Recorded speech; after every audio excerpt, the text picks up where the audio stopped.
ግንቦት ላይ ብዙ ጊዜ ሰይጣን በመቀነስ በመግደል ባዶ በማድረግ እዚህ ሀገር ብዙ ሰው ለሰርግ የሚፈራው ወሩን ለዛ ነው። ለበረከት የሚፈራው ለስኬት ይፈራዋል። ምክንያቱም ሰይጣን እንደፈለገ የሚንቀሳቀስበት ወር ነው። አገልጋይ ልጅ በሜዳ ላይ መኪና ወስቷል። እናቴ እንደዚህ ባዕድ አምልኮ ምናምን ትሄድ ነበረ።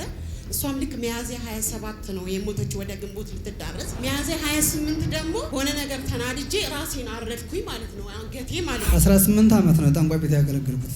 ግንቦት ሲመጣ የዛሬ ሳምንት ዘንዶ እንደዚህ ሊበላኝ ይመጣና በኢየሱስ ስም ስጥ ጉድጓዱ ይደፈናል። 9 ኮርማ ይታረዳል። ኦፋ ምናምን ገለመሌ ይባላል። እዚህ ጠንቃቃ የሰይጣን የሚባል ወሬ የለም። የሰይጣን የሚባል ቀን የለም። ቀኖቹ ሁሉ ክፉ ናቸው፣ ነገር ግን ቀኖቹን ዋጇቸው ነው። ስለዚህ እዚህ ኢትዮጵያ ምድር ላይ ግንቦትን ዋጅቸዋል።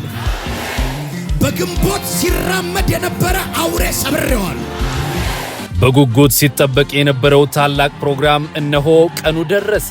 ግንቦት ለግንባታ ባለፉት ተከታታይ ጊዜያት በየዓመቱ የእግዚአብሔር ሰው ነብይ ሄኖክ ግርማ ከእግዚአብሔር በተቀበለው ምሪት መሰረት ግንቦት ለግንባታ በሚል መሪ ቃል በሀገራችን ላይ በግንቦት ወር የሚታወቀውን የመናፍስት ዓለም አሰራር በመምታትና በመንፈስ ቅዱስ ምሪት ደግሞ በምድሪቱ ላይ ፍሬያማነትና ድልን በማወጅ ከግለሰብ አልፎ እስከ ሀገር አቀፍ ደረጃ ድረስ እግዚአብሔርን የምናመሰግንበት አስደናቂ ተአምራትና ምስክርነቶችን ሰምተናል። በህይወት ምኖር ሰው ነበርኩ። ከሞት አስመለጠኝ እግዚአብሔርና ፕሮፌት ግንቦት አግብታለች ግንቦት ትወልዳለች አለ ማለት ነው።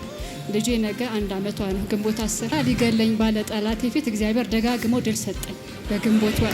በግንቦት አገባው፣ በግንቦት ወለድኩኝ። ደርሰናል። አግብተን አናውቅም ነበር። በዚህ ዓመት ውስጥ 5 ሰው አግብቷል። እኔ ደግሞ ወልጄ ነው የመጣሁት። የዛሬ ዓመት ግንቦት 1 ላይ ግንቦት የግንባታ ዓመት ጊዜ አስታውሰኝ ከሆነ ወፍሬ ነው 5 ሰው አገባ።